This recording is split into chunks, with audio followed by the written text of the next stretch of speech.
몇 년 전에 어떤 젊은 청년이 저에게 와서 묻기를, 목사님, 제가 촛불 집회에 좀 나가고 싶은데 어떻게 하는 것이 좋습니까? 이렇게 물어본 적이 있습니다. 그래서 그 청년한테 다시 물어봤어요. 왜 집회에 가려고 하냐? 이렇게 물어보니까 그 청년이 대답하는 말이, 세상이 좀 변했으면 좋겠습니다. 그런데 세상이 좀 변하는데 제가 조금이라도 좀 도움이 된다면 그런 일을 좀 하고 싶습니다. 이런 말을 하더라고요. 그 말을 듣고 제가 대답하기를 그냥 가도 된다 이렇게 했습니다. 그런데 그런 집회에 그런다고 세상이 크게 변하지 않을 것이라고 했습니다. 내가 예상하고 내가 기대한 만큼 세상이 그렇게 많이 바뀌고 많이 변하느냐? 그렇지 않을 거라는 것이죠. 젊은 청년의 마음이 충분히 이해가 갑니다. 세상을 살아보니까 세상에서 사는 것들 여러 가지 힘들고 어렵죠. 공평하지 않고 불공평한 것들이 많이 있습니다. 그렇다고 세상이 내가 원하는 대로 내 생각대로 그렇게 움직이는 것 같지도 않습니다. 세상에는 많은 기득권을 가진 사람들이 있는데 그 사람들이 기득권을 내려놓고 있지 않죠. 그렇기 때문에 좀 세상이 변하면, 세상이 바뀌면 지금과는 좀 달라지지 않을까, 지금보다는 좀 좋아지지 않을까, 이런 생각을 해서 집회에 나가도 되느냐 이렇게 물어보는 것이었습니다. 직장을 다니는 사람들도 이런 질문을 할 때가 종종 있습니다. 직장에서 파업하려고 하는데요, 어떻게 하는 것이 좋습니까? 이렇게 묻는 경우가 종종 있습니다. 예수 믿는데, 저 크리스찬인데 파업하는데 같이 파업해야 됩니까? 아니면 그냥 못 본 체하고 파업하는데 동참하지 않고 같이 그냥 가만히 있어야 됩니까? 이런 걸 묻는 거죠. 직장에서 파업하면 동료들하고 함께 파업해도 크게 문제가 없습니다. 예수 믿기 때문에 파업하면 안 된다, 이런 말씀이 없어요. 파업해도 크게 문제 없습니다. 요즘은 노동자 혼자, 그래서 정부나 아니면 회사와 같이 어떤 일을 하는 것은 쉽지 않습니다. 그래서 동료들과 함께 어떤 일을 하죠. 함께 파업도 하고 또 함께 같이 일을 합니다. 같이 파업하는 것이 잘못된 것이냐? 그렇지 않죠. 물론 파업해도 법 안에서, 질서 안에서 파업을 하셔야 됩니다. 그래야 하는 것이 합당하죠. 법과 질서를 어기면서, 사회 규범을 어기면서 파업하는 것은 합당하지 않습니다. 사람들은 세상이 불의하다, 불공정하다 이런 것들을 잘 알고 있습니다. 세상의 불의에 대해서, 불공정에 대해서 눈 감고 있는 것, 그것은 잘못된 것입니다. 우리들이죠. 예수 믿는 사람들, 이런 세상의 불의와 불공정에 대해서 언제나 민감하셔야 됩니다. 그런데 우리가 알아야 할 것은 세상에 우리가 생각하고 우리가 원하는 만큼 그렇게 빨리 변하지 않는다는 것이죠. 우리가 지난주에 살펴본 노예제도 얼마 만에 세상에서 없어졌습니까? 예수님께서 이 땅에 오신 이후에 한 1800년도 이상 지나서 한 2000년 가까이 돼서, 그래서 그 노예제도가 세상에서 완전히 없어졌습니다. 이런 노예제도 말고도 세상에 불합리하고 부조리한 제도가 많이 있어요. 그래서 세상에서 정직하게 살려고 하고 세상에서 의롭게 살려고 하는 그런 사람들이 고난과 어려움을 많이 당합니다. 힘과 권력을 가지고 있는 사람들이 자신들의 힘과 권력을 가지고 세상을 내가 원하는 대로, 내 힘대로, 내 뜻대로 끌고 가려고 하는 것이 좀 특징이고 세상의 특징입니다. 또 뉴스에서 보면 종종 이런 뉴스도 가끔 보입니다. 어떤 나라에서 쿠데타가 일어나서 군인들이 사람들을 죽였는데 몇백 명을 죽였다, 이런 뉴스를 종종 보죠. 권력 잡기 위해서 수백 명, 수천 명 사람을 죽이는 것을 우습게 생각합니다. 이런 세상의 악한 것들, 불의한 것들을 보면서 못 본 척 않고 눈 감고 있는 것은 바른 것이 아닙니다. 사람들은 자신의 이익에 대해서는 상당히 민감하잖아요. 내가 불이익당하고 내가 조금 손해보는 것, 이런 것에 대해서는 상당히 민감합니다. 그런데 그 일이 내 일이 아니면, 그것이 내 이익과 내 자신과 별 상관이 없으면, 내가 고난당하는 것이 아니라면, 그러면 그런 것에 대해서는 잘 돌아보지 않습니다. 그런 사람들의 고난과 어려움에 대해서는 크게 생각하지 않죠. 그런 것은 합당한 것이 아닙니다. 하나님께서 우리에게 원하시는 것이 무엇이냐? 세상의 불의에 대해서, 세상의 불공정에 대해서 눈 감아라 이렇게 말씀하고 있지 않죠. 세상의 불의, 불공정에 대해서 민감해라 우리에게 말씀하셨습니다. 그런데 세상의 악에 대해서, 세상의 불의에 대해서 누구보다도 슬퍼하시고 누구보다도 분노하시는 분이 누구냐? 그것은 우리도 슬퍼하고 우리도 분노하지만, 그렇지만 그것보다 더 슬퍼하시고 분노하시는 분은 하나님이시죠. 하나님께서 사람을 창조하셨는데 당신의 형상을 따라서 우리를 창조해 주셨습니다. 그런데 세상에 있는 죄 때문에, 세상에 있는 악 때문에 사람들이 인간답게 살지 못한다면 하나님께서 그것 때문에 분노하시고 슬퍼하십니다. 그런데 문제는 무엇이 문제인가 하면, 하나님께서 그렇게 분노하시면, 그렇게 슬퍼하시면 어떤 일을 좀 하셔야 될 것 같은데, 그런데 하나님께서 하시는 일이 우리 눈에 잘 띄지 않는다는 것이죠. 세상의 불의에 대해서, 세상의 악에 대해서 당장에 심판하셔야 될 것 같은데, 그런데 그런 심판, 하나님의 공의가 잘 우리 눈에 보이지 않습니다. 그래서 많은 사람들이 이런 문제 때문에 고민하고 또 이런 문제 때문에 넘어지는 것을 종종 볼 수 있습니다. 예수님께서 이 땅에 오셨습니다. 그리고 십자가를 지신 이후에 부활하시고 승천하셨죠. 사망 권세를 이기셨습니다. 그런데 세상에는 여전히 악이 있고 불의가 있고 불공정이 있습니다. 하나님의 공의가 잘 눈에 보이지 않죠. 이런 세상에서 우리는 무엇을 해야 될까요? 우리는 어떻게 살아야 할까요? 세상의 불의와 악을 보시고 하나님께서는 왜 그냥 가만히 계신 것일까요? 이렇게 하면서 많은 사람들이 고민하고, 이렇게 하면서 많은 사람들이 묻고 있습니다. 그렇게 고민하는 사람들 중에서 가장 대표적인 사람이 누구냐? 그 사람이 세례 요한입니다. 우리가 말씀을 한 구절 살펴보도록 하겠습니다. 마태복음 11장 2절부터 6절까지 말씀을 살펴보도록 하죠. 마태복음 11장 2절부터 6절입니다. 최초적 한 절씩 읽고 마지막 절 교독 하겠습니다. 마태복음 11장 2절입니다. 먼저 읽겠습니다. 요한이 옥에서 그리스도께서 하신 일을 듣고 제자들을 보내어 예수께 여자와의 오실 그가 당신이 오니까 우리가 다른 일을 기다리오니까.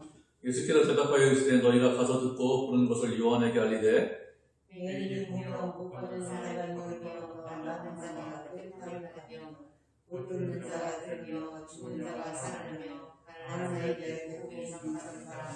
마지막 절 하셨죠. 누구든지 나로 말미암아 실족하지 아니하는 자는 복이 있도다 하시니라. 아멘. 요한이 예수님에게 사람을 보냈습니다. 제자들을 보냈습니다. 그리고 그 제자들을 통해서 여쭈어보았습니다. 모실 그이가 당신입니까? 아니면 저희가 다른 분을 기다려야 합니까? 이렇게 여쭈어보았습니다.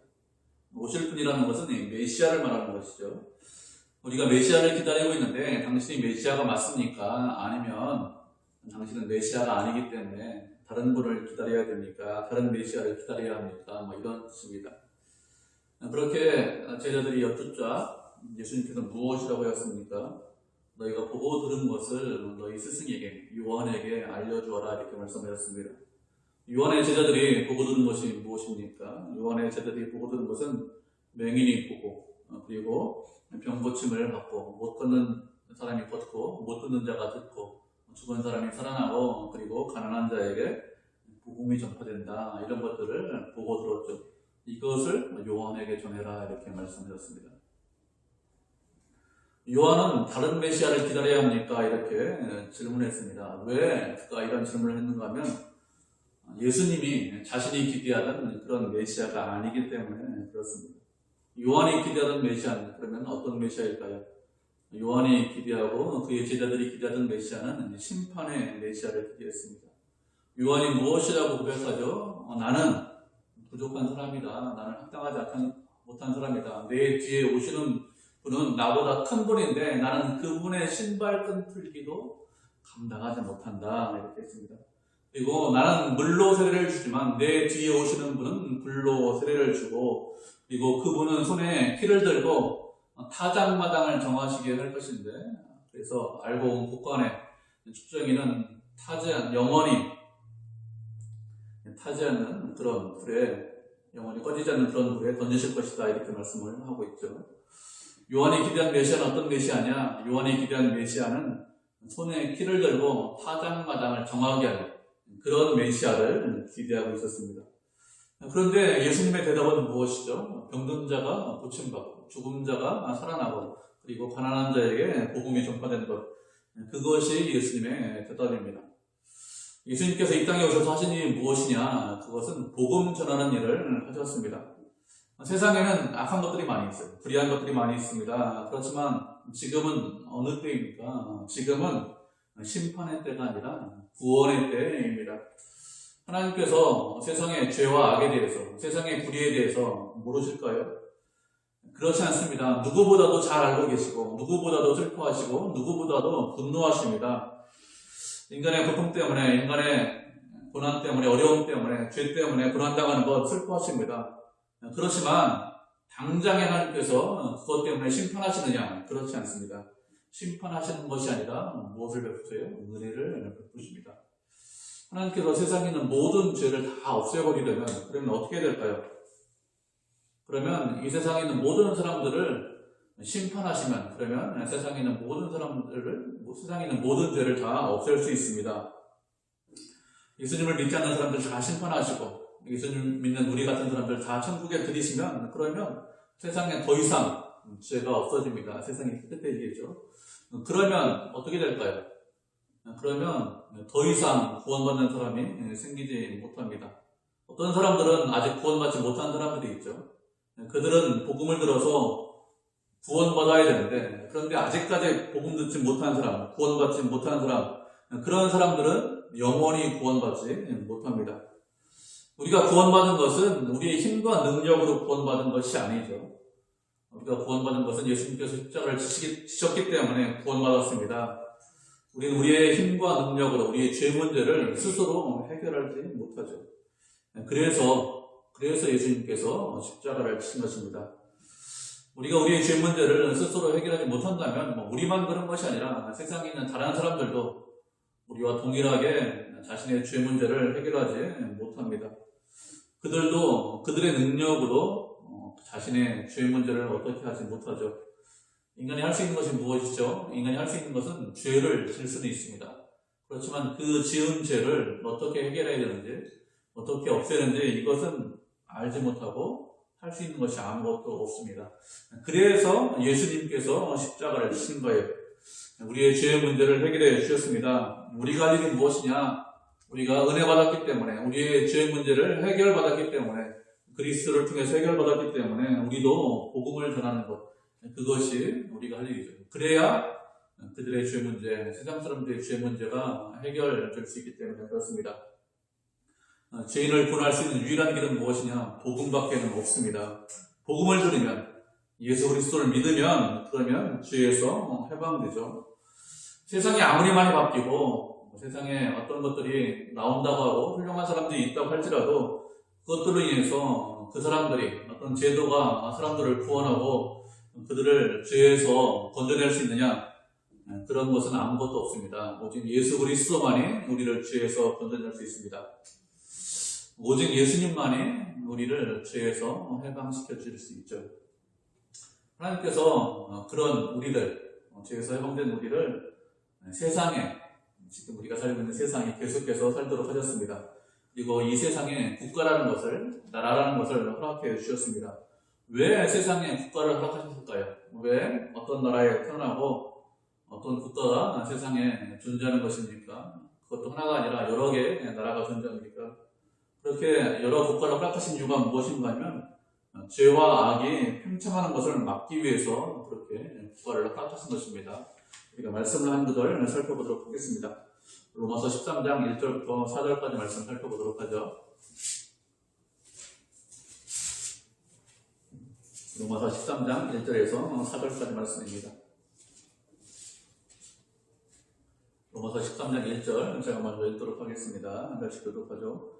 각 사람은 위에 있는 권세들에게 복종하라. 권세는 하나님으로부터 나지 않음이 없나니 모든 권세는 다 하나님께서 정하신 바라. 그러므로 권세를 거스르는 자는 하나님의 명을 거스르니 거스르는 자들은 심판하십시오. 다스리는 자들은 선한 일에 대하여 두려움이 되지 않고 악한 일에 대하여 되나니 내가 권세를 두려워하지 아니하려느냐 선을 행하라 그리하면 그에게 칭찬을 받으리라. 하나님의 사역을 너에게 섬기는 자다. 그러나 내가 그를 두려워하라. 그가 공연히 팔아들지 않았으니 곧 하나님의 사역을 되어 나를 향한 자에게 진노하시는 자와 소원하는 자다. 아멘. 바울은 위에 있는 권세들에게 복종을 하고 있습니다. 모든 권세가 하나님께로부터 나왔기 때문에 위에 있는 권세에게 복종하고 있죠. 다스리는 자들은 어떤 일에 대해서 두려움이 되지 않는다고 했습니까? 선한 일에 대해서는 두려움이 되지 않고 악한 일에 대해서 두려움이 된다고 했습니다. 다스리는 자들은 하나님의 사역자가 되어서 우리들에게, 일반 백성들에게 선을 베푼다고 했습니다. 그들이 칼을 가지고 있는데 공격이죠. 악을 행하는 자들 때문에 칼을 가지고 있습니다. 무슨 뜻이냐? 하나님께서 권력자들에게 권력을 주셨습니다. 그들이 하는 일이 무엇일까요? 그 권력자들이 하는 것은 악한 자를 심판하는 것입니다. 어떤 정부든지 정부의 형태를 띠고 있다면 악한 사람을 보고 그냥 두는 그런 정부, 그런 정권은 없습니다, 세상에. 어떤 사람이 도둑질했어요. 그 사람, 도둑질한 사람 참 잘했다, 칭찬하는 그런 지도자, 그런 정권이 있습니까? 그런 정부, 그런 정권은 없어요. 그가 독재자입니다. 독재자이지만 도둑질했다고 칭찬하는 그런 독재자는 아무도 없습니다. 이렇게 어떤 사람이 독재자지만 정권을 잡으면 세상에서 공개적으로 어떤 사람이 악한 일을 하면 어떻게 할까요? 그 악한 일에 대해서 심판하고 그런 악한 일을 하지 못하도록 하는 것이 그의 임무입니다. 독재자도 자신의 국민들을 최대한 잘 통치하려고 하지 그렇지 않고 그냥 국민을 방치하는 그런 독재자가 있냐? 그런 독재자는 세상에 아무도 없습니다. 우리가 독재하는 나쁜 정부죠. 그런 나쁜 정부가 있는 것이 좋습니까? 아니면 정부가 아예 없는 것이 좋습니까? 두 개를 선택하려면 어떤 것이 더 좋을까요? 어떤 것이 더 좋은가 하면 악한 정부라도 정부가 있는 것이 훨씬 더 좋습니다. 만약에 정부가 없다면, 정권을 잡은 사람이 없다면 어떻게 됩니까? 그러면 세상은 무법천지가 될 것입니다. 그러면 어떻게 될까요? 언제 어떻게 될지 아무도 모르기 때문에 두려움에 다 떨겠죠. 그래서 아예 정부가 없는 것보다는 독재자라도 악한 사람이라도 정권을 잡고 있는 것, 그것이 훨씬 더 좋습니다. 그래서 하나님께서 말씀하시는 거예요. 권력자가 하나님의 사역자다, 이렇게 말씀하시는 것입니다. 그들에게 칼을 주신 이유가 무엇이냐? 악한 자를 심판하라고 그들에게 칼을 주셨습니다. 그들에게 칼을 주신 것은 악을 통제하는 것입니다. 그런데 국가가, 권력자가 할 수 있는 것이 무엇이냐? 악을 통제는 할 수 있습니다. 그렇지만 악에서 사람들을 구원할 수 있느냐? 그런 것은 할 수 없습니다. 권력자가 보기에 세상이 부패했습니다. 사람들이 타락하고 부패했습니다. 그런 세상에서 그런 사람들을 그 권력자가 건져낼 수 있느냐? 그렇게 할 수 있는 사람은 아무도 없죠. 세상에서 아무리 정치를 잘하고 세상에서 아무리 훌륭하다 그런 소리를 듣는 사람이 권력을 잡는다고 해도 그 사람이 다른 사람들을 죄와 악에서 건져낼 수 있는 그런 사람은 아무도 없습니다. 그가 할 수 있는 것이 무엇이죠? 그가 할 수 있는 것은 죄에 대해서 심판하는 것입니다. 악한 사람을 벌주는 것, 그것을 할 수 있습니다. 그렇게 해서 악이 더 이상 번성하지 못하도록 하는 것이죠. 그 이상은 못하는 것입니다. 그렇기 때문에 우리가 국가에 대해서 많은 기대를 하는 것은 그것은 참 어리석은 거예요. 우리는 세상에 대해서 소망을 갖지 않아야 됩니다. 어떤 사람이 정치돼도 정권이 아무리 많이 바뀌어도 수십 년 정권이 바뀌고 아무리 많이 바뀌어도 그래도 사람들이 할 수 있는 것이 아무것도 없죠. 수십 년 동안 수많은 사람들이 바뀌었습니다. 수많은 사람들이 권력을 잡았습니다. 그래서 많이 달라진 것 같아요. 우리도 사는 것이 수십 년 전보다. 그런데 또 어떻게 보면 크게 또 달라진 것이 없는 것처럼 보입니다. 여전히 세상은 부패하고 부조리하고 악한 것들이 많이 있습니다. 그렇기 때문에 정치 지도자에게 아니면 국가에게 여러 가지 소망을 두고 기대하는 것, 그것은 참 어리석은 것이죠. 국가가 할 일이 있습니다. 그 일에 국가가 충성을 하면 됩니다. 자신이 할 일이, 권력자가 할 일이 있죠. 그런 일을 하면 돼요. 우리는 어떻습니까? 우리가 할 일이 있습니다. 우리가 할 일은 무엇이죠? 5절에서 무엇이라고 했습니까? 좀더러 너희 육체의 성전들에게 순종해라, 이렇게 말씀하고 있습니다. 우리가 할 일은 우리의 자리에서 내 자신의 위치에서 내 할 일을 감당하는 것, 그것이 우리가 할 일이죠. 종으로 부르심을 받았으면 종으로서 생활하면 됩니다. 우리가 상저도로 부르심을 받았으면 상저도로 충실하게 생활하면 됩니다. 세상이 어떻게 되든지, 세상이 어떻게 변하든지 우리가 할 일은 무엇이냐? 늘 기도하면서 주님의 뜻대로 사는 것입니다. 우리는 신앙생활을 하면서 여러 가지 것들에 대해서 배우고 또 공부하고 있는데, 여러 가지 것들에 대해서 중요하다라고 했는데, 많은 사람들이 중요하다고 생각하고 있는 것이 무엇인가 하면 주일 성수를 잘하는 것, 그리고 술, 담배를 하지 않는 것이 신앙인으로서 상당히 중요하다, 이렇게 생각하고 있습니다. 대부분의 목회자들이 많이 강조를 하고 있고, 또 주일 성수와 술, 담배 하지 않는 것을 많이 강조해서 성도들도 동일하게 비슷하게 생각합니다. 그런 것들을 잘하면 좋은 성도다, 이렇게 생각합니다. 그런데 직장에서 자신의 일을 열심히 해야 되고 최선을 다해야 된다, 이런 것들은 크게 강조하지는 않은 것 같아요. 주일 성수만큼 그렇게 강조하지는 않은 것 같습니다.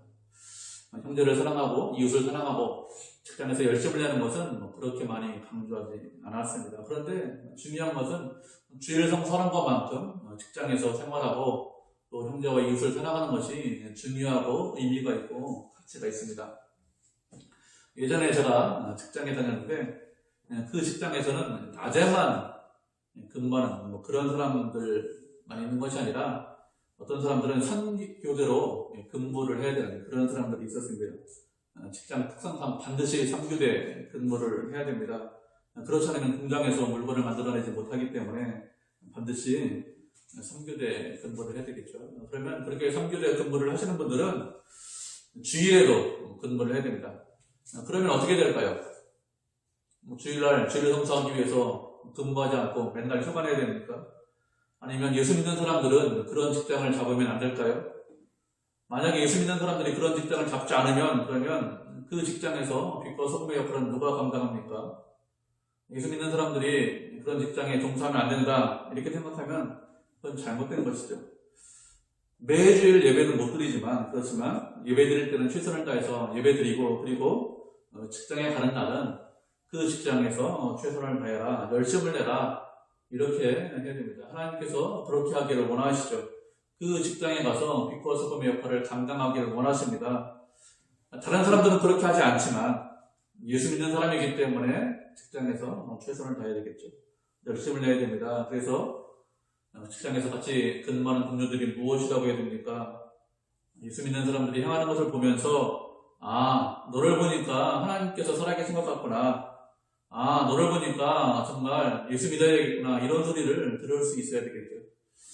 세상 사람들이 볼 수 있는 것은 예수 믿는 우리만 볼 수 있습니다. 하나님은 보지 못하죠. 저 사람이 열심을 내고 저 사람이 다른 사람들과 다르게 최선을 다하는데 하나님이 믿으니까 저런가 보다, 이런 소리를 들을 수 있어야 되죠. 그렇게 하는 것이 주일날 예배드리고 주일 성수하는 것만큼 중요합니다. 또 그렇게 할 때 하나님께서 어떻게 하십니까? 영광을 받으시죠. 그렇게 할 때 하나님께서 기뻐하십니다. 그렇기 때문에 내가 어느 곳에 있든지, 예배를 드리든지 아니면 직장에 있든지 어느 곳에 있든지 최선을 다하고 하나님의 영광을 위해서 사는 것이 중요하죠. 우리가 세상에 살다 보면 세상에 불의한 것들, 악한 것들이 많이 있습니다. 그런데 그런 세상의 불의 때문에, 세상의 악한 것 때문에 낙심하거나 실망하지 않아야 되겠죠. 하나님, 왜 저렇게 악한 사람을 직장의 상사로 만들어 주셨습니까? 그래서 저에게 그 직장 상사를 섬기라고 하셨습니까? 저 사람이 상사가 되는 것이 아니라 제가 상사되어야 되는 거 아닙니까? 제가 더 열심을 내고 제가 더 일도 잘하고 제가 뛰어난데 왜 저 사람이 상사고 저는 그렇게 그 사람을 섬겨야 합니까? 왜 세상이 이렇게 불공평합니까? 이런 식으로 생각하지 않으셔야 됩니다. 우리가 말씀을 한 구절 살펴보도록 하겠습니다. 하박국 2장 1절부터 4절까지 우리 말씀 살펴보도록 하죠.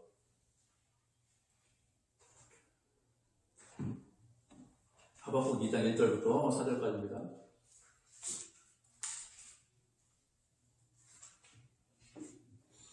찾으셨죠? 하박국 2장 1절부터 4절까지 제가 먼저 읽도록 하겠습니다.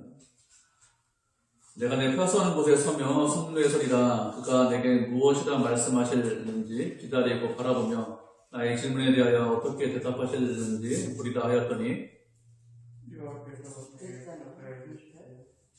하박국 2장 1절부터 4절 하박국 2장 1절부터 4절까지 다시 읽도록 하죠. 내가 파선한 곳에 서며 성루에 서리라. 그가 내게 무엇이라 말씀하셨는지 기다리고 바라보며 나의 질문에 대하여 어떻게 대답하셨는지 보리라 하였더니 여호와께서 내게 대답하여 이르시되 나는 묵시를 달려가는 터를 들게 하라. 이 묵시는 정한 때가 있나니 그 종문에 속히 이르겠고 결코 거짓되지 아니하리라. 비록 거짓일지라도 기다리라. 지체되지 않고 반드시 응하리라. 보라 그의 마음은 평안하여 그 속에서 제 뜻을 나타나나 의인은 그의 부름을 말미암아 살리라. 아멘. 하박국 선지자가 하나님께 기도하면서 한 말이 무엇인가면 1장을 보면 세상이 악합니다. 세상이 죄악이 가득 차 있습니다. 불의와 폐역과 강포가 가득합니다. 그래서 율법이 희해지고 사회에 정의가 공의가 전혀 시행되지 않는 그런 사회가 되었습니다. 악인들이 득세하고 의인들이 고난당하는데 그런 세상이 되었는데 하나님께서 왜 그것을 그냥 보고 계십니까? 왜 그것을 못 본 채 하십니까? 이렇게 기도했습니다. 이런 기도에 대해서 하나님께서 무엇이라고 하셨는가 하면 세상을 심판하시겠다 이렇게 말씀하셨습니다. 악인들을 심판하시겠다 이렇게 말씀하셨는데 어떻게 악인들을 심판하시는가 하면 갈대아 사람들을 일으켜서 악인들을 심판하시겠다 이렇게 말씀하셨어요. 갈대아 사람들은 어떤 사람들이냐 하면 바벨론 사람들을 말합니다. 갈대아 사람은 이방 사람을 말합니다. 하나님께서 지금 심판하시겠다 이렇게 말씀하시는 것은 유대 사람들을 심판하시는 거예요. 당신의 백성을 심판하시는데 그냥 심판하시는 것이 아니라 이방 사람들을 들어서 당신의 백성을 심판하시겠다고 하셨습니다. 그러자 하박국이 무엇이라고 합니까?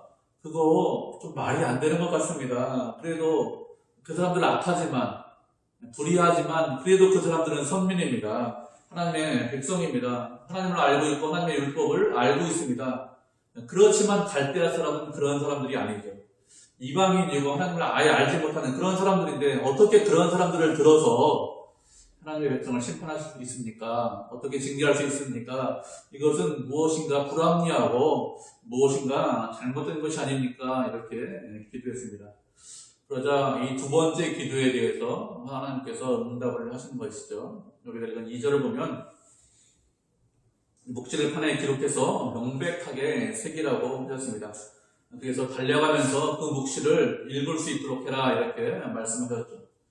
달려가면서 읽을 정도로 크게 만들어라 이렇게 말씀하신 것입니다. 우리가 알고 있는 것으로 생각하면 이렇게 생각하시면 돼요.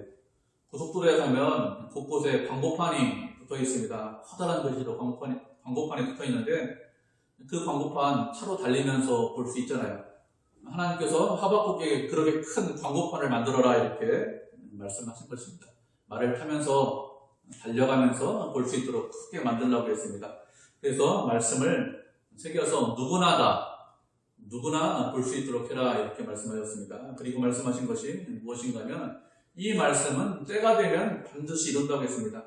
하나님께서 정하신 때가 있는데 그 때가 되면 지체하지 않고 속히 이루겠다. 더디지만 안 이루어지는 것이 아니라 반드시 이루어진다 이렇게 말씀하셨습니다. 무슨 뜻인가 하면 하나님께서 유다를 반드시 심판하시겠다. 반드시 멸망시키겠다. 이렇게 말씀하시는 거예요. 갈대아 사람들이 유다를 침략해 들어와서 유다가 망한다는 것입니다. 정직하지 못한 사람들, 교만하고 악한 사람들 심판하시겠다 이렇게 말씀하셨습니다. 그런데 그렇게 심판하시겠다고 말씀하시면서 2장 4절에서 무엇이라고 말씀하셨습니까? 2장 4절을 보면 의인은 믿음으로 말미암아 살리라 이렇게 말씀하셨습니다. 악한 자들을 심판하시는데 누가 산다고 했습니까? 의인이 산다 이렇게 말씀하셨습니다. 의인은 심판받지 않는다고 했습니다. 무엇 때문에 산다고 했습니까? 믿음 때문에 산다 이렇게 말씀하셨습니다. 그들의 행위로 말미암아 산다 이렇게 말씀한 것이 아니라 믿음으로 말미암아 산다 이렇게 말씀하셨습니다. 하나님의 이런 말씀을 듣고 하박국이 어떻게 합니까? 3장에 보면 하나님을 찬양을 합니다. 하박국이 들은 말씀은 그가 이전에 전혀 생각하지 못한, 전혀 예상하지 못한 그런 말씀을 들었어요. 의인은 믿음으로 말미암아 산다. 이 말씀은 그가 깨닫지 못하던 그런 말씀인데 하나님께서 말씀하시자 그 말씀을 듣고 깨달았습니다. 그래서 하나님을 찬송하죠. 그래서 말하기를 수년 내에 이 일이 이루어지기를 기도합니다. 수년 내에 이 일이 있기를 찬송합니다. 이렇게 찬송하고 있어요. 무슨 뜻인가 하면 수년 내에 유다가 망하기를 찬송한다고 하는 것입니다. 그러면서 무엇이라고 하죠? 3장 17절 18절에 보면 이렇게 말씀하고 있습니다. 비록 무화과 나무가 무성하지 못하며 포도나무에 열매가 없으며 감람나무에 소출이 없으며 밭에 먹을 것이 없으며 우리의 양이 없으며 내 한편에 소가 없을지라도 나는 여호와로 말미암아 즐거워하며 나의 구원의 하나님으로 말미암아 기뻐하리로다. 이렇게 말씀을 하고 있죠. 이렇게 찬송하고 있습니다. 하박국은 세상에 이런저런 것이 없어도 세상에 아무것도 없어도 하나님 때문에 기뻐하고 하나님으로 말미암아 즐거워한다 라고 했습니다. 왜 하나님 때문에 기뻐하고 즐거워합니까? 그것은 의인은 믿음으로 말미암아 살기 때문에 그렇습니다. 세상에 있는 어떤 것으로 세상에 국가가 강해야 나라가 강해야 사는 것이 아니라 의인은 믿음으로 말미암아 산다 이렇게 말씀하셨습니다. 하나님께서 우리에게 원하시는 것이 무엇일까요? 믿음으로 사는 것입니다. 세상이 불의합니다. 공정하지 못한 것이 있습니다. 여러 가지 악한 것들이 있습니다. 그렇지만 그런 세상에서 우리에게 원하시는 것은 믿음으로 사는 것입니다. 하나님께서 분명히 우리를 선하게 인도하십니다. 우리가 알지 못하고 우리가 깨닫지 못하지만 그렇지만 하나님의 뜻이 있고 하나님께서 계획하신 것이 있기 때문에 우리를 선하게 인도해 주십니다. 그리고 하나님은 언제나 우리를 사랑하시고 우리를 기뻐하시고 우리에게 은혜 베풀어 주시는 것을 좋아하십니다. 저는 그것을 믿고 있고 하나님을 의지합니다. 하나님 의인은 믿음으로 말미암아 살기 때문에 우리가 믿음으로 살겠습니다. 이렇게 주님을 믿고 의지할 때 그때 하나님께서 우리를 기뻐하시고 하나님께서 우리에게 은혜를 베풀어 주십니다. 지금은 심판의 때가 아니라고 했습니다. 지금은 구원의 때고 지금은 은혜를 베푸실 그럴 때입니다. 그래서 우리가 구원받았어요. 그렇지 않았다면 하나님께서 벌써 심판하셨다면 이미 심판하셨다면 우리는 아무도 구원받지 못했겠죠. 우리는 은혜로 천국 백성이 되었습니다. 그러면 어떻게 될까요? 다른 사람들에게도 우리가 받은 은혜를 전해야 되겠죠. 말씀에 순종하면서 세상이 불의하지만 직장에 있는 직장 상사가 불의하지만 그래도 그 사람에게 순종해야 되는 거죠. 그 사람 때문에 순종하는 것이 아닙니다. 그렇게 사는 것이 믿음으로 사는 것이기 때문에 그렇게 사는 것이 말씀에 순종하는 것이기 때문에 그래서 순종하는 것이지 그가 훌륭하고 그가 뛰어나서 직장 상사에게 순종해라 이렇게 말씀하시는 것이 아닙니다. 하나님을 사랑하기 때문에 그렇게 살아가는 것이죠. 하나님을 사랑하면 그러면 말씀대로 삽니다. 하나님을 사랑하면 그러면 말씀에 순종하죠. 그렇게 말씀에 순종해서 하나님께 영광을 돌리는 믿음의 성도, 은혜의 성도가 되시기를 주님의 이름으로 축복을 드립니다. 아멘.